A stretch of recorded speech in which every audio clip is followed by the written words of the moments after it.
It's time for World RX's annual trip across the pond for a taste of North America. And for any driver with thoughts of being world champion that isn't called Hanson, now is the time to step up to the plate.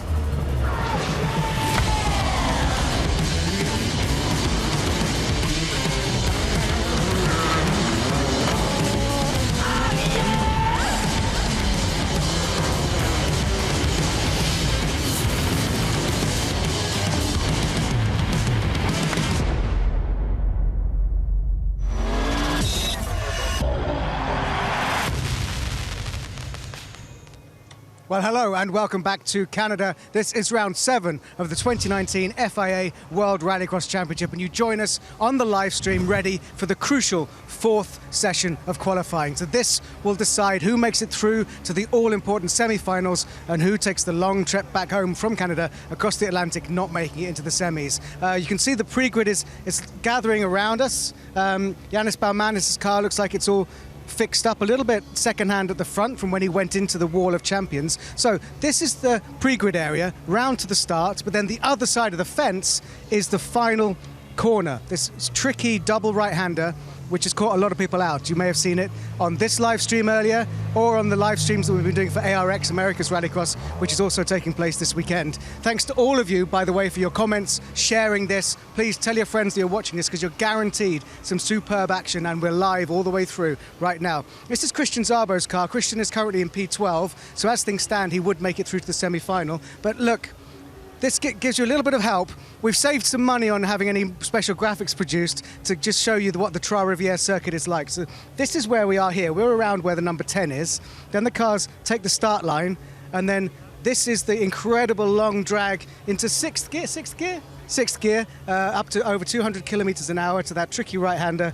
Then this is the gravel section, the Joker lap, and then this is the tricky corner we were just looking at through the fence, turns 9 and 10 round here, and back on the start-finish straight. So using Christian Szabó's car as a guide, let's use the actual man himself.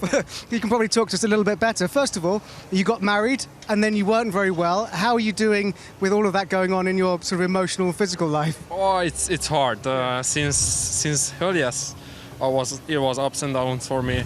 A lot of stuff to do with the wedding, and then it was just a week ago. So from the wedding, I'm here in Canada. Mm-hmm.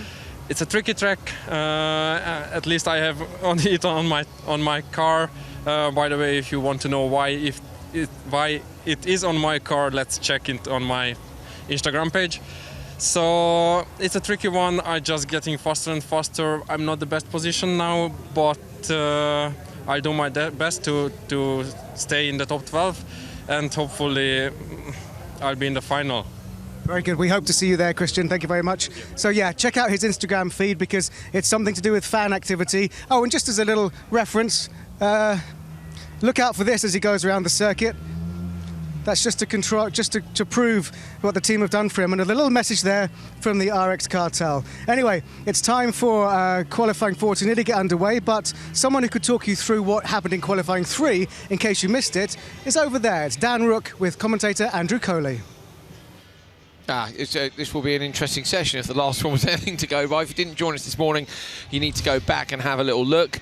Dan, we've got a handbrake turn mark right underneath the commentary box here, and I think we're going to be able to have a look at that in a moment. Yeah, so luckily we've got onboard footage from Timo's start from Q3 last time out, so we're going to see the carnage unfold in front of us. Luckily, I think you've already seen it, haven't you? But I have. I'm yet to see it as well, so I'm looking forward to catching the action of that.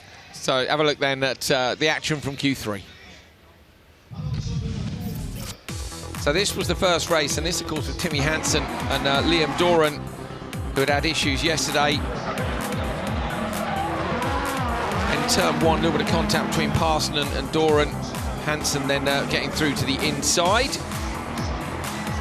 Parson in there clipping the wall. That was why he retired there. So we didn't actually see that from the race, but that was his retirement there. And he also got a reprimand for his move with Doran there. But Hanson took the Joker and came out in front of Liam.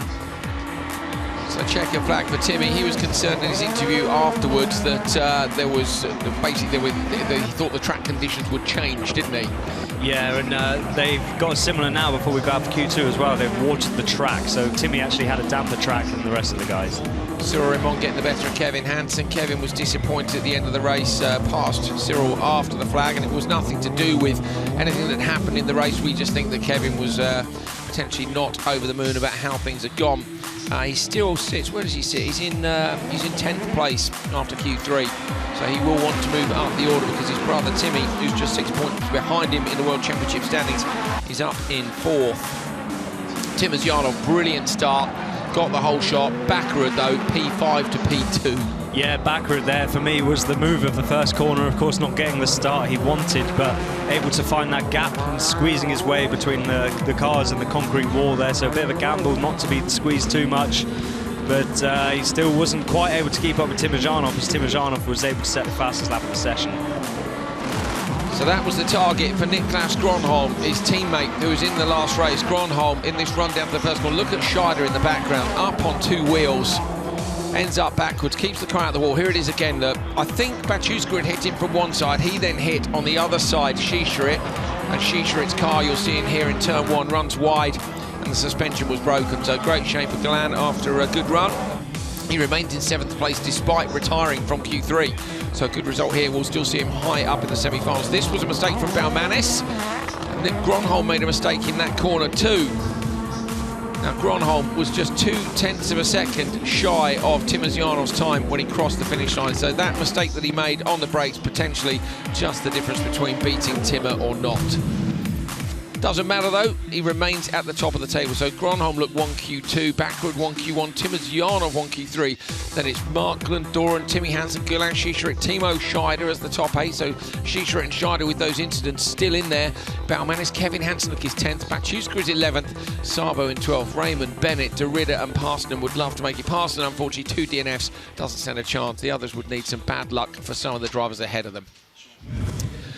Scheider, that was a big old moment on the run down the straight here. So there's a handbrake turn mark here where he's had to turn the car around, wrong direction up the fastest straight of the championship. We're going to take a look in a little bit more detail at what happened to Timo. So here we go. I think we can ride on board first of all.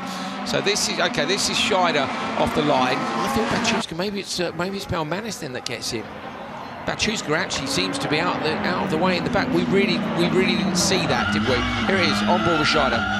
So the onboard here, and Scheider's, well, he's just a passenger in that whole incident, isn't he? He got battered from either side and he's now facing backwards. This was right below our commentary position, having to restart the car. And you see he'll get back on the bar, swing it back around, and then start his way back down to turn 1, but much further back than what he wanted. And he did a great job there, didn't he, by getting back out there and finishing the run. I say Scheider has ended up 8th. OK, he was 14th in that last session because he had an 8th and a 4th yesterday. So it was important for him not to just go, oh, you know, I've been mugged at the start, I'll just sit here.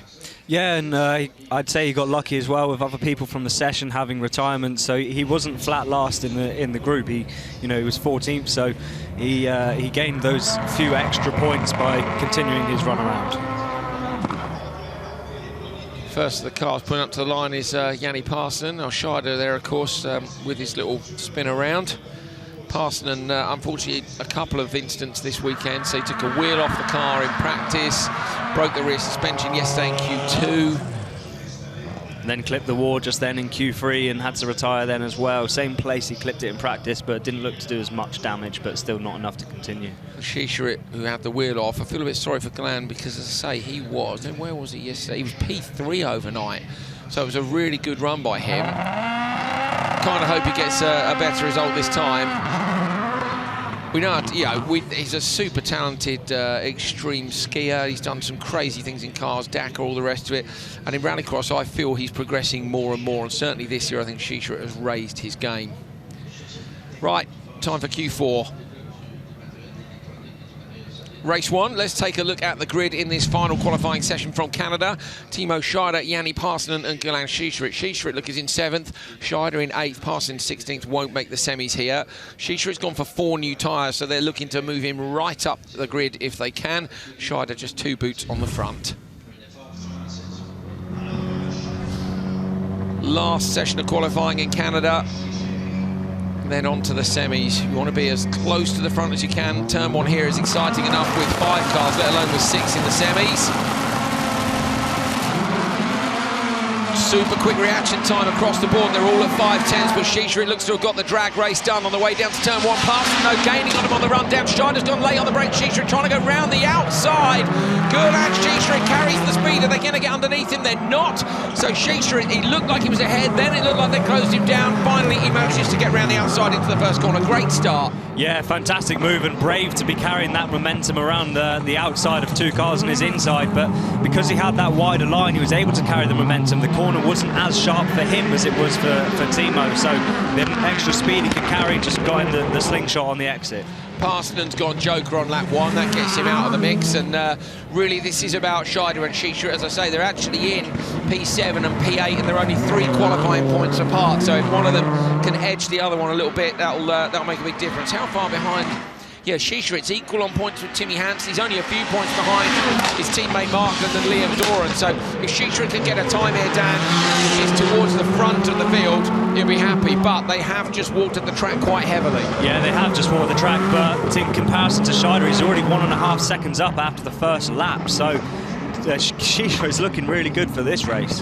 Very much. The McGann seems to be going well. Scheider's gone joker now, and that may well be to cover off Parson and behind. Parson is fairly close. Not that close, but you know, they've looked at the pace to Shisha, it maybe and gone, look, doesn't matter, let's just hold track position over Parson at least. Yeah, and it gets him out of the way of the mud spray and dust out of the way of the back of Shisha, so Scheider's now got a clearer vision in front of him. Dust is hanging, isn't it? It's funny when you look at the contrast in the track, so that section there looks to have been barely watered, whereas the section in the middle of the horse trotting arena is pretty wet. Yeah, it's very patchy and not very consistent watering they've done here, so it's going to be so varied trim levels and all of the gravel section the whole way around the circuit. Loving that first corner there. You got the rear shot of Shisha and you could see just how hard he was leaning on the Cooper tyres through turn 1. So fast, the rear end of the car fully pushing down on the rubber, right out towards the tyre wall at the outside. Flicks the car left and right. 4.8 the margin over Scheider, who's jokered. But this, I suppose, is about time compared to the others. And I don't know that we're going to be able to compare that immediately due to those differing conditions. I mean, the closest we can probably compare it to was Timmy in his first race from Q3, but then we don't know how varied the watering was for that race. So he managed to get 4th with a 3:25.8. So I mean, if he was up around that time, he'd be very handy indeed. Just looking at the lap times though, Shisha's only managed a 48.8, which is nearly a second off of well, it is a second off of the ultimate pace of Timmer's lap time.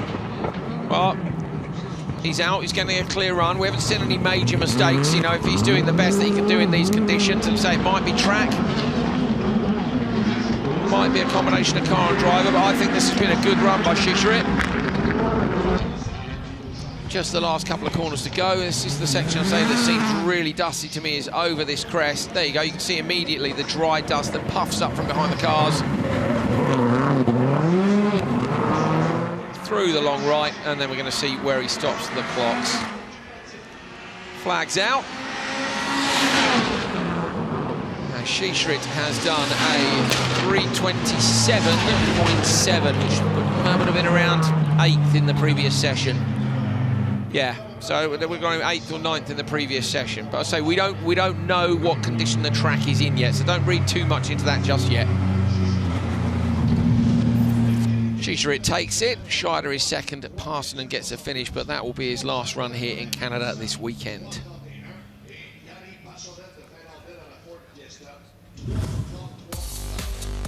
Very even start across the board here. More drivers. Shisha maybe getting the edge here. Parson backs out of it early. Scheider deep on the brakes, but Gerland with the wider line there, able to carry the speed around the outside of the 2 drivers on his inside and shoot himself up into the lead, and he's already got a gap of a couple car lengths before turn 2. 1.5 seconds in the first lap as well. You know, Shisha has done what he needed to do there to get himself further up the standing. So good job, Gerland Shisha. It's going to come down to how this track develops over the next few races. Good stuff. I say, it is much wetter over here. It's super dry and dusty over there. It could cut up a little bit. It doesn't seem to be cutting up as much as it did yesterday. No, it's not too bad, is it? I don't know whether they're maybe doing a bit more maintenance in between the races compared to yesterday, but it's not looking too bad. I think maybe the extra water as well is going to keep it a bit more compact. Last night we were here until about 10 p.m. last night, and from the other side we saw they had all the track maintenance machines out on circuit, didn't they, who were working into the night, basically.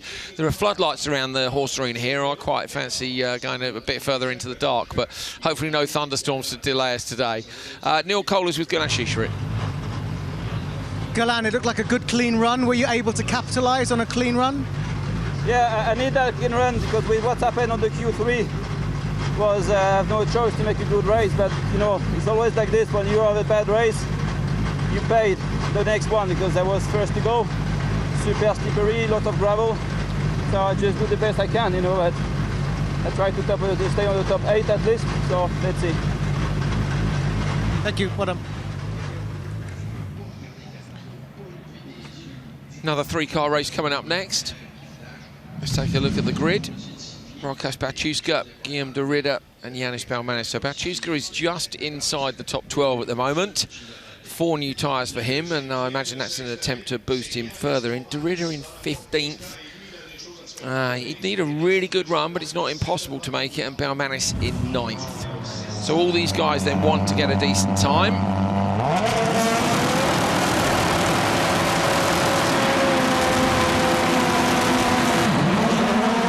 Good start, Balmanis on this side. Baciuska and de Ridder will surely give themselves a little bit of space on the run down to the first corner. Balmanis is clearly in front as they pass the commentary position. He shuts the door and gets on the brakes. De Ridder going to look and see if he can pass Baciuska on the run to the second corner. De Ridder's up the inside of Baciuska, but thinks better of it and slots into third. Yeah, de Ridder there with quite a wise move. You saw him early on decide he wanted to get the wider line on the way in, try and copy his team boss, as we see Baciuska now going for the Joker lap, trying to get that out of the way, getting out the spray of Balmanis in front of him. So Baciuska's gone in. De Ridder is the car that's in front of him now. So GCK very much in control here of what happens to their cars. De Ridder makes a mistake on the transition. That's going to put Baciuska right behind him, so they might well be on the radio to him saying you need to let Baciuska go, but I imagine the easiest way to do that is with the Joker. Yeah, so I wouldn't be surprised if we see de Ridder go in now for team tactics reasons. He's pulled right over to the left-hand side of the track, but that's to get the straight line in, but Baciuska's looking up the inside, and de Ridder cuts the nose of him off, but he can't get past him, so de Ridder, I would imagine, is going straight for the Joker lap on this lap.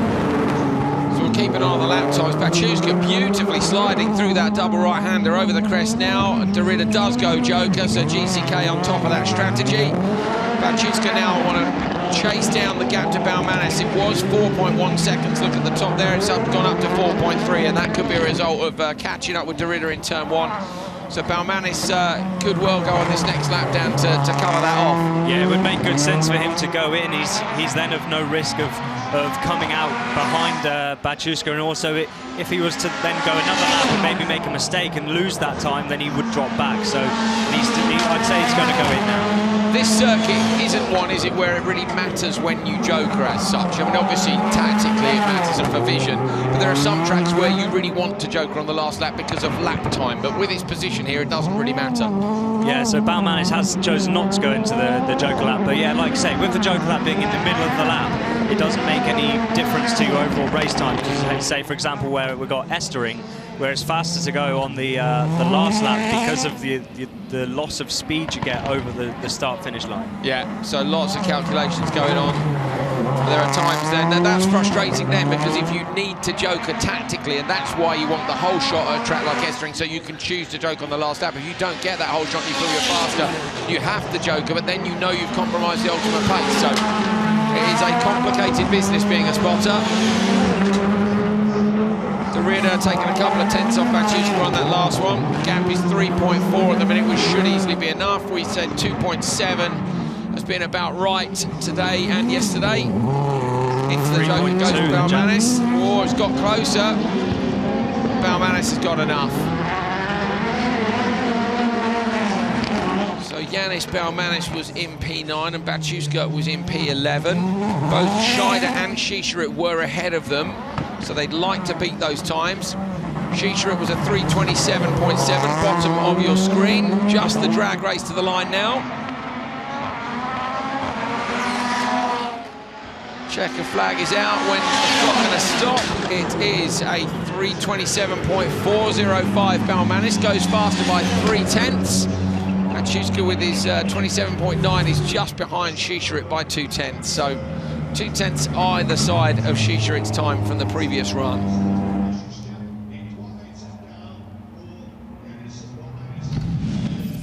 Balmanis gets this one. Machuska and Derrida P2 and P3.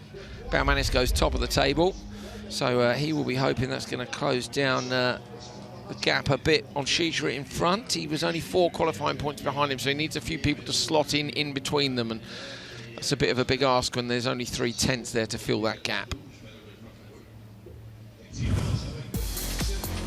Off the line, bit of tyre smoke from the rear of Derrida. Balmanis, though, clearly with a whole shot and able to move across. Dan, how brave do you have to be to do that, or does your spotter tell you, you know, they're up on the tower here just where we are? You can almost say, can't you, but you close the door. Yeah, they've got a good vision by the time they get to the point where they're crossing the line here to decide if they can cut across or not. So Balmanis got that call and he made it stick for the rest of the race, and he came out on top.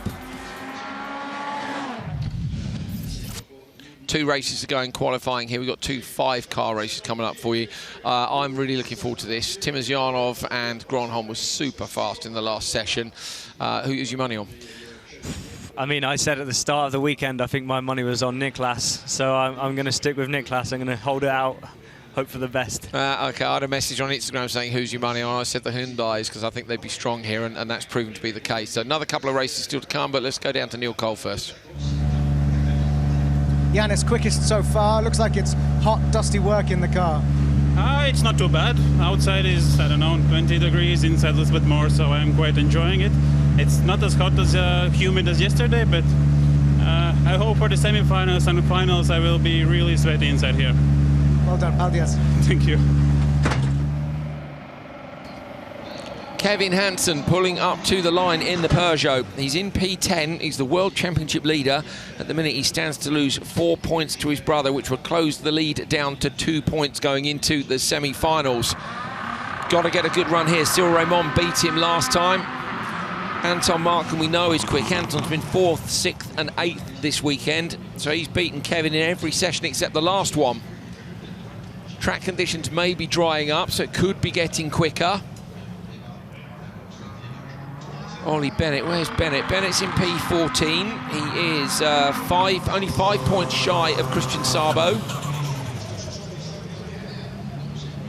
Sabo's going to be lining up next to him, so these guys with a fair amount on the line. Sabo's in P12. So basically Sabo wants to go P12 or above in this, and the further up he goes, the better chance he has of holding on to that semi-final spot. Marshalls and the Monster Energy girls out onto the grid. We're going to get this one loaded and away.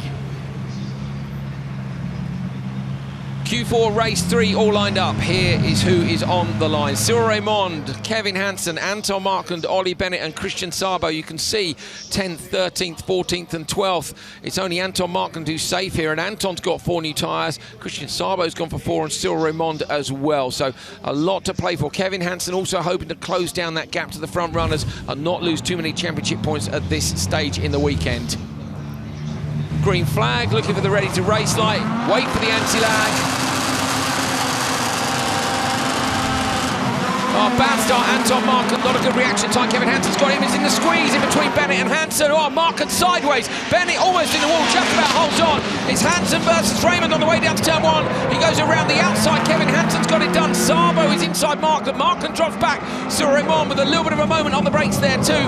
But Kevin Hanson's come out of that melee on the way down the straight in the lead. Ah, Bennett's out, broken steering, done for the weekend. Dust up into the commentary position from his tyre. Cyril Raymond almost up the inside. He's going to flick it back the other way. Sabo too. Kevin Hanson's got the whole shot though. Luckily we didn't see anybody fly in the air this time round, but this is perfect for Kevin. Although everybody seems to be piling into the back of him, maybe not able to get the turn in on that corner like he wanted to. But this is what he needed, down in P10. Now he's up the front of this train. Kevin doesn't have the pace we've seen him have for the rest of the year here at the minute, and he's under pressure from Cyril Raymond. I think it's fair to say Cyril's car isn't quite as good as Kevin's. So I don't know if Kevin's not running that well this weekend. Yeah, I mean, maybe pressure coming into this as the championship leader could be getting to him. I mean, it could be a number of factors. It might just not be his track in general. But yeah, we aren't quite seeing the performance we're used to seeing from Kevin, but he might be able to see him dish it out this time round. That's what I was going to say. They pulled it out of the bag at the last minute before, haven't they? Cyril Raymond feels he can go quicker, so he's gone Joker. So Cyril Raymond is now going to have a couple of quick laps. He'll try and cover off Kevin Hanson. Kevin Hanson's spotters will be across that. Of course, that's the Hanson family and Graham Rodemark. They'll be looking at the times. They were intently looking at their stopwatches this morning up in the spotters tower. They're analysing every single thing. Yeah, and that's what you've got to do, especially when you're at such a high level. All these guys are such a equal level in performance, so every single tenth matters, and that strategy, especially with a joke lap in place like here where it's difficult to overtake, they are going to be on the stopwatches doing their maths. Kevin Hanson a 49.0 and a 49.7, so he's not into the 48s yet. Balmanis was, Shisha was, Bachuska. So we're thinking, who's got a puncture? So Markland's got a puncture on the rear left, we're hearing, and in fact he comes past the commentary position with the tyre smoking. There it is. So a message there coming from race control about Markland's puncture to us. Kevin Hanson backs the car in on the loose. And this entire stadium smells of Cooper tyres. Thanks to Ollie Bennett and Anton Markland. Bennett is a DNF. You'll see the car parked in the background at turn 1.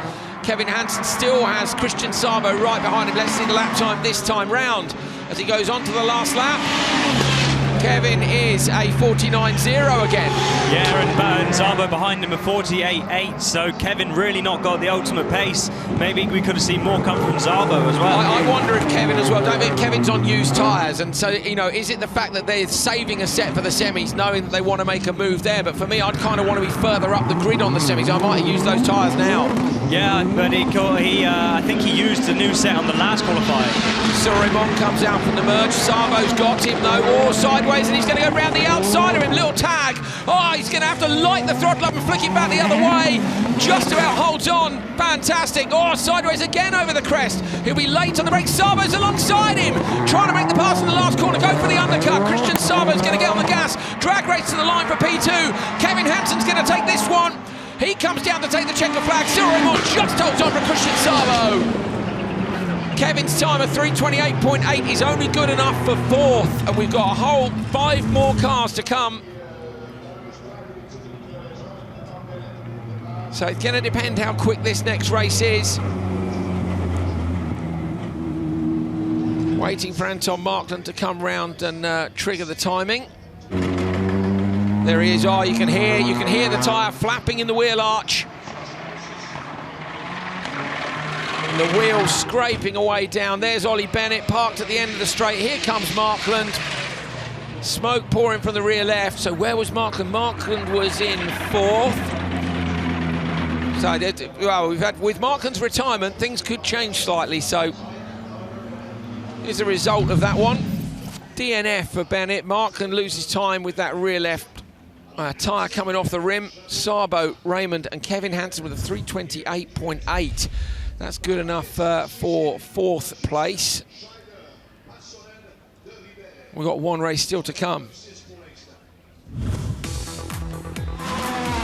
Bit of a messy start once again here, and you can see the squeeze as they come to the narrow part of the track. Ollie Bennett there is front right just being ripped off, and that was where Markland, we think, also picked up his puncher, but Kevin Hanson was able to get the run out in front and come out of turn 1 first. Yeah, interesting off the start, wasn't it? Poor old Bennett was the biggest victim there. Broken suspension straight away. We saw the squeeze, didn't we? It's just at that point where we switched cameras as we come around the front of the Hippodrome. This was Kevin going joker with Szabo. Cyril Raymond coming off. And this was where Cyril nearly managed to get past Szabo. Look, Szabo just got a bit sideways, and Cyril went around the outside. Tiny tag there, and Cyril then, like on the gas, having to hold on to it. He did well to hang on to that, didn't he? Yeah, superb car control there, and the gravel was so thick. Szabo then trying to run the outside, but I don't think that was ever going to stick on this corner. There's so many concrete walls. Yeah, fantastic start and a fantastic finish to that one.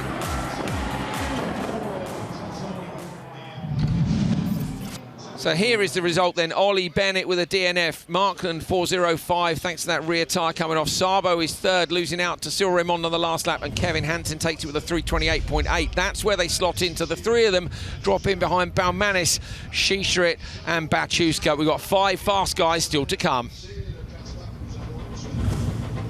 Kevin, there was a lot going on in that race. Did you feel that the action was slowing you down at all? What was your perspective? First of all, nice to be here finally with you. I had a really rough start. I had decided this needs to be my run, and it was. Not in every way it wasn't my run, but okay, I survived the action on the straight. I never like when people push you on the straight. We race on it on the track. Then on the run, I was a bit safe. It wasn't my best run. I really just needed to grab that P1. So I think I for sure I can drive better, but it is like it is, and in the end of the day we are through, so that's nice. Well done, it's good to see you get a Q win. Bennett's car going up onto the flatbed. Shame for Ollie. They had damage, didn't they, at Hollius, which they had to fix there to get the car onto the boat and get it over here, and it's going to go back now, and it'll arrive shortly before Loiac. So not a lot of time for the teams to get things re-prepared. I noticed Cyril's roof still got some of the ripples in it from where he rolled at Hollius as well. We've seen some damage to the side of Doran's car, just because I think, what did they have, a day before they loaded the cars into the containers? Yeah, I think it's about that, because of course they have to travel from Sweden to, where is it they ship them from? From Germany, I think it is, down to Germany normally. Yeah, so they have the re-prep time on the evenings of the World RX, and then the next day, and of course they have to take all their awnings and everything down like they normally have for their setups. And then load the trucks with stuff, load the containers with stuff which is normally in the trucks. That's complicated enough. What do you need, what don't you need? There's a limit to the weight they can take, so you have to choose what spares you want with you. Yeah, it's a tough gig, isn't it? And so to go home with a broken car, having not made the semis, is a bit of a shame. So Bennett and Parson are definitely gone. That leaves De Ridder and Raymond potentially to make it up. Guillaume De Ridder is in P9 at the minute, so I think De Ridder isn't going to make it because Cyril Raymond is ahead of him. So it's about whether it's Bachuska, Sabo, Cyril Raymond at the bottom of that group. Raymond's beaten Sabo. Bachuska, though, has beaten them both. So you have to wait for the points at the end of the session to figure out who is where in this one. Good crowd here today, nice sunny day, no thunderstorms showing up on the phones today. If you weren't watching ARX yesterday, we actually had to evacuate thanks to a thunderstorm coming within 8 miles. It was quite a good thunderstorm actually, to be fair, wasn't it? Quite impressive. Yeah, quite dramatic, a few bolts through the sky and some rumbles. Particularly dramatic if you don't have your coat with you, like me. Not very British of you, mate. You should always be prepared for the weather. Not the greatest decision I've ever made. I make bad weather decisions in Canada. Timmy Hanson pulls up over to the side of the grid slot again, and in the background you can see Liam Doran is about to complete the grid. This is going to be interesting to say the least.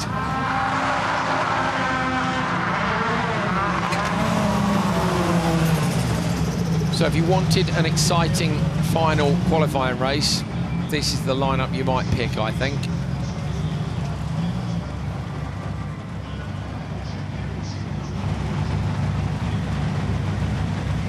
Let's take a look at the grid for the final race of qualifying from round 7 of the FIA World Rallycross Championship at Trois-Rivières. Timosjanov and Niklas Gronholm on the inside, P1 and P3 after Q3, separated by just 0.2 of a second. Andreas Backer was in second after Q3. Doran looking 5th on the outside of the grid, Timmy Hanson in 6th. So we've got both the Monster Energy RX Cartel cars, both the Gronholm RX cars, and Timmy Hanson on his own. Hanson is 6th at the minute and wants to chase down that points gap to his brother at the head of the championship standings. Hold tight, here we go, semi-final positions and the top qualifiers are being decided now. Great start all the way across the grid. Backer maybe edges at the middle. 3, Hanson's in between him and Doran. Doran drops in behind Hanson. Oh, contact for Backer. Oh, around at high speed. Gronholm into the side of Timmy. Backer goes backwards. Timmy tags him on the way round. Carnage at the start. Gronholm gets the whole shot. Doran up. The doors open on Timosjanov's car. Liam Doran right underneath back. Gronholm, what happened there? No, it's just another case of a turn 1 squeeze, isn't it? 5 cars into 1 doesn't always go. I think Andreas maybe... Liam's hit the wall. Liam's hit the wall with the rear right as the car's still in one piece. Liam hit the wall quite hard there, Dan. Yeah, just was running the car too wide on the gravel section there and just tagging the wall, but they all seem to be looking okay. Timmy Hanson go around with the door flapping open, so that's going to be a big distraction to him. That dust is going to be in his lungs and in his eyes. If you can imagine trying to breathe hard driving a race car as fast as you can in that dust down, that is a nightmare. Yeah, that's really not what he wants, and as much as the driver tries to zone in, that door flapping is still going to be a distraction for him, especially on the high speeds here. And this turn one, the door's going to be wide open, as you can see as he comes around there. It's really not what he wants. Not what he needed at all. Not what Baccarat and Hanson needed either. Baccarat was in P2, Timmy Hanson was in P6. They're going to drop down here. Whether or not it's going to affect where they start the semi-finals, we'll have to wait until the end of the session to find out. Timmy Hanson goes Joker. Timmy's already gone. Timmy Hanson's going to cover off Timmy Hanson here. It's going to be fairly easy for him. I think Timmer might have gone there to try and get out of the dust stand because he wasn't going to get past. You might as well give yourself a bit of breathing space. Yeah, and he also had the room to Timmy Hanson as well, so it made perfect sense for him to do that and try and get the gap. But look at the dust, we can barely see him as they come towards the final corner, and Timmy Hanson's going to have that all in his eyes, all in his mouth. It's going to be completely horrible for him. Liam with a bit of sideways as he come off. Liam with a puncher. Liam with a puncher. Rear right puncher on Liam Doran's car. We can see that from the commentary position as he came by. So Liam Doran's got to hang on now as long as he can. The team will be on the radio to tell him if he doesn't know already, and Danny's lucky that it's on that side in terms of all the tarmac corners are going the right way, but it's this next corner which is going to hurt Liam Doran. He's going to go Joker now, and then he'll have to try and defend like mad and hold on. All going off in the final race of Q4. Liam comes out just in front of Timmy Hanson. Now he's going to come under attack big time. Yeah, massive, but luckily for him, with the left-hand corners being gravel corners, the wheel will dig in and he'll still find grip, whereas if it was on tarmac, he would struggle a bit. Oh, maybe a bit of contact over the jump door and bursts out from the dust onto the track. Bit of understeer. Timmy Hanson looking for a way through, but Timmer's door is open. This is just wild. Timmy Hanson chasing those two down. He might like to pick a couple of them off if he can. Baccarat is way on the back door. Timmer looks up the inside of Doran, but Doran holds on through turn one. This is a hero drive from Liam Doran. Meanwhile, out front, Gronholm was checked out big time. Timmy Hanson into the back of Timmy Hanson now.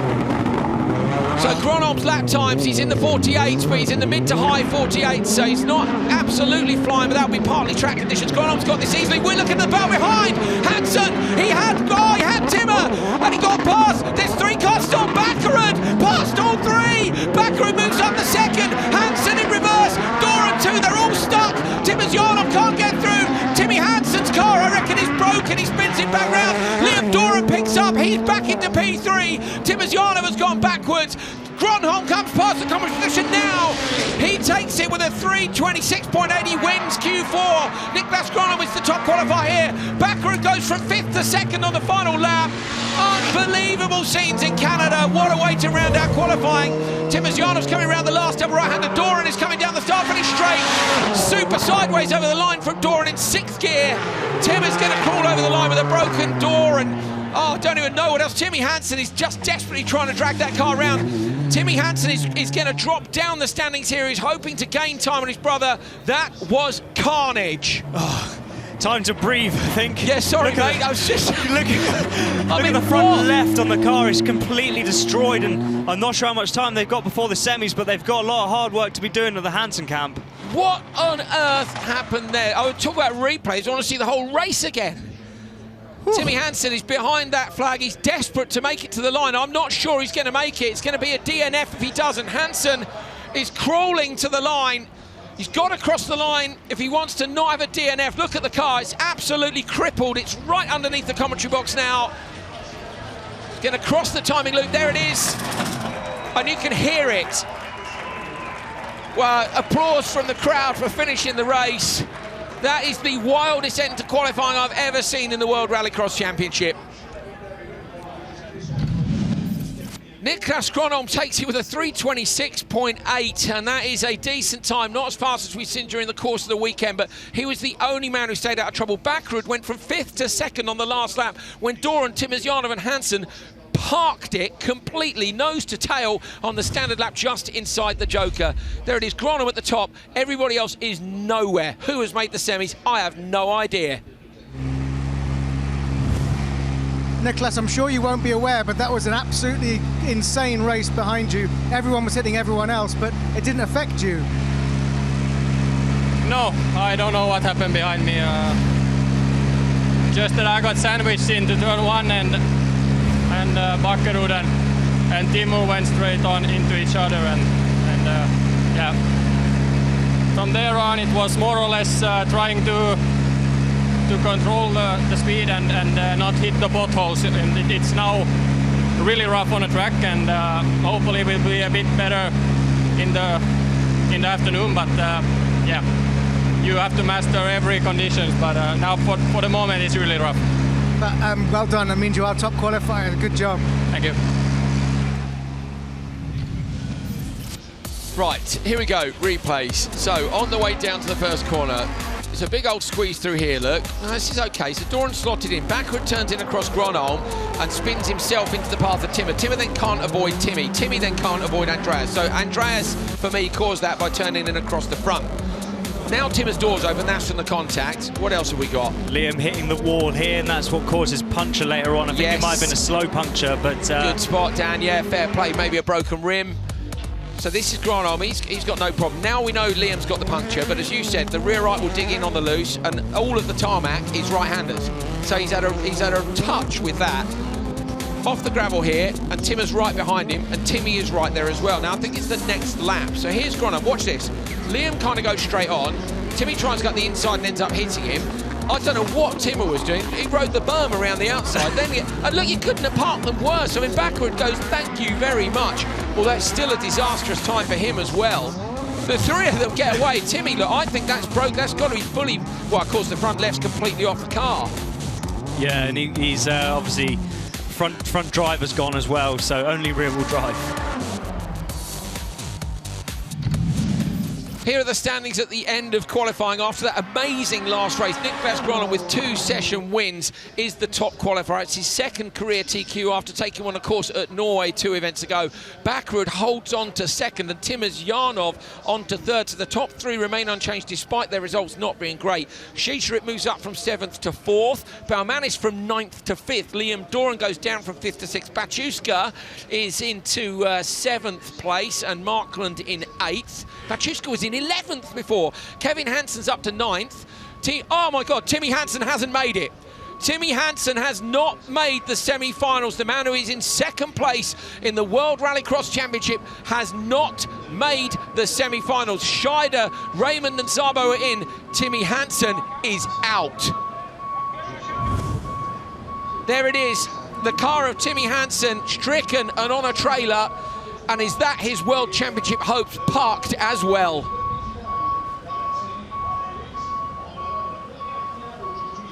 Well, unbelievable scenes here, really. You know, just a few minutes ago, Timmy was in 6th and Kevin was down in 10th. He was looking at closing the gap by 4 points.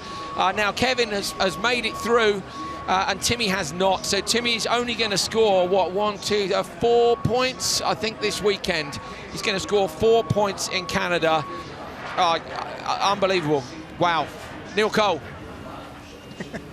Wow, it's pretty breathless, and what's extraordinary is when we're here at the end of, so this is where they peel off after they finished a race, and as they come through here, every single car that came past Niklas Gronholm was just in all kinds of different shape of needing a rebuild. So it's a huge amount of action. Thank you very much for joining us on the live stream. Thanks to Dan Rook and of course Andrew Coley up there in the commentary booth. As you can see, they are doing some regrading on the track. I think you need to check your listings on the official FIA World RX website to make sure you know where you can watch the actual semi-finals and the finals live on your proper TV. But we'll still be live streaming ARX and ARX2 semis and finals between now and then of course the big event. Who's going to come away from from World RX Canada as the new winner? Because if Timmy Hanson hasn't made the semi-finals and they don't do any kind of jiggery-pokery to get him up from 30th to 12th, then we will have a first-time new winner here in Canada. So you do not want to miss that.